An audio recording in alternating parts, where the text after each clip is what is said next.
Setting up the game depends on how many players you have. For this example, we will go with 4 players. For 4 players, you will need 30 positive CrossBreed cards,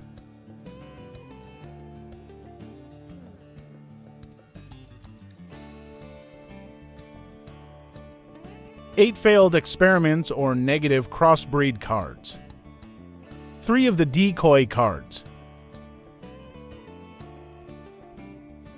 12 danger cards, 3 of each direction, north, west, east, and south. These are all the cards that will be in the forest to start the game. Other cards may get added later. You will now shuffle all of these together and put them in 6 different draw piles. There will be different amounts of draw piles based on the number of players. Next, you will hand out groups of 4 starter tokens along with 1 red unswapped token.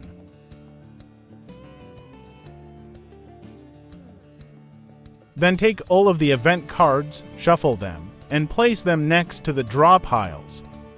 Set the rest of the non-crossbreed cards to the side, such as the red disaster cards, poacher, stalker, etc. You do not need them yet, but they can come into play later or go to a hunter for their special ability. Once that is done, you will hand out reference cards to each player. These will explain each token's ability along with several rules you will need to remember. Then have each player randomly select a hunter. You will go around the table and read out each hunter card aloud. You want to remember your special ability, while also being aware of other players' special abilities.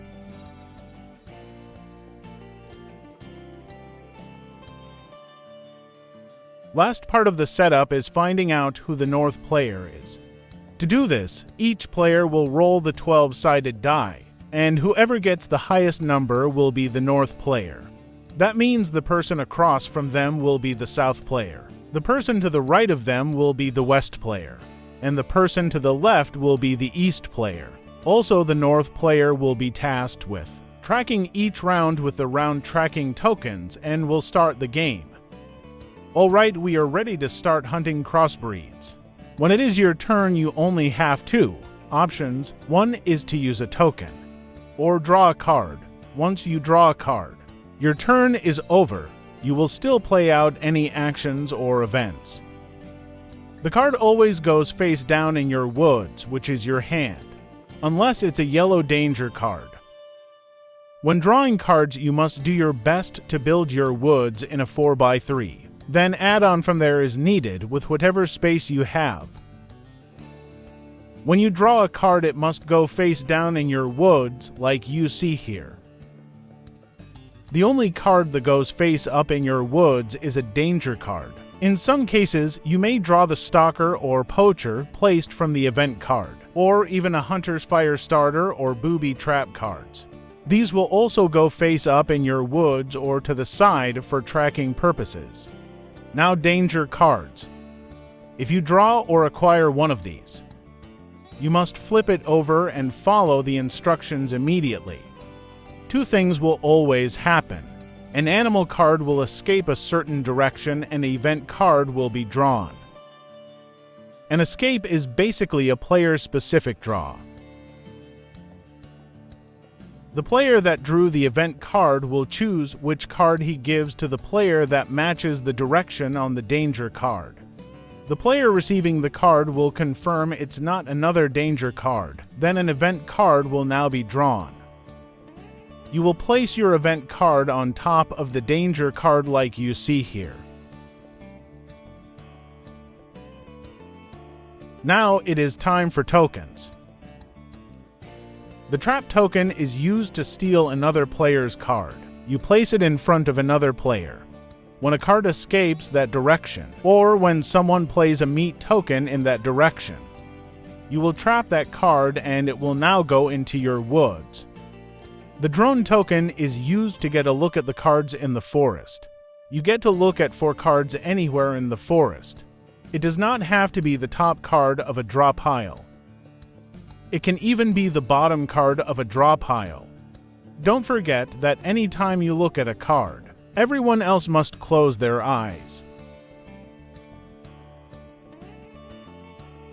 The swap token allows you to exchange one card from your woods with a card from another player's woods. You do not get to look at the card you are choosing from another player. Also, you must place a red unswap token on the card you gave to the other player. This token just means it cannot be swapped or traded again. You can still give it to another player. The meat token is used as a targeted draw attack.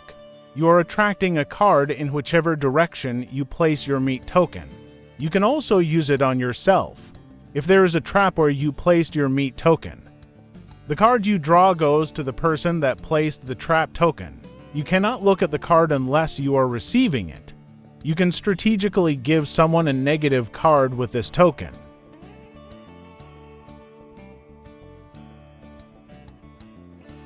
The lock token is placed on a card in your woods that you think is highly valuable. That card cannot be affected by any token or event unless specified otherwise. The snipe token is used to eliminate a card from the game. Choose any card in a player's woods without a lock on it, and remove it from the game. You may look at it. Be careful if you snipe a decoy card. You will have to remove a positive card from your hand.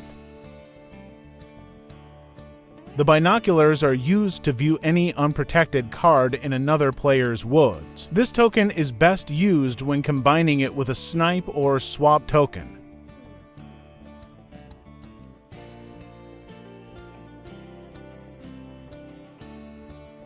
Remember, you are only allowed to use 5 of your 7 starting tokens. Use them wisely.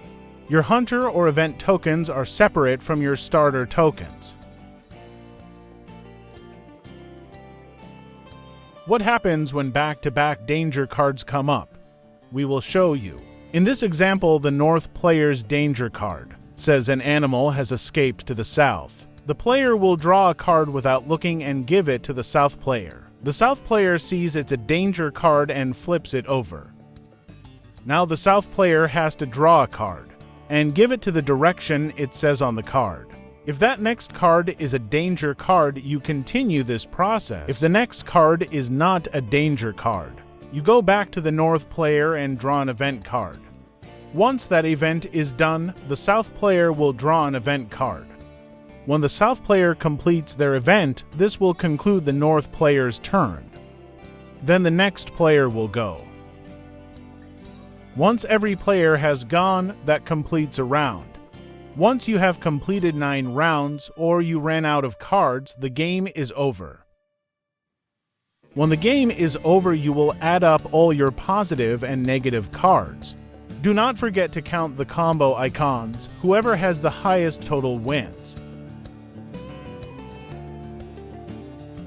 Also, remember to add up any matching negatives as negative combos. Congratulations, you have finished your first round of CrossBreeds. The winner gets the trophy token and a 6th action token to use for the next round. Now get back out there and dominate the competition in round 2.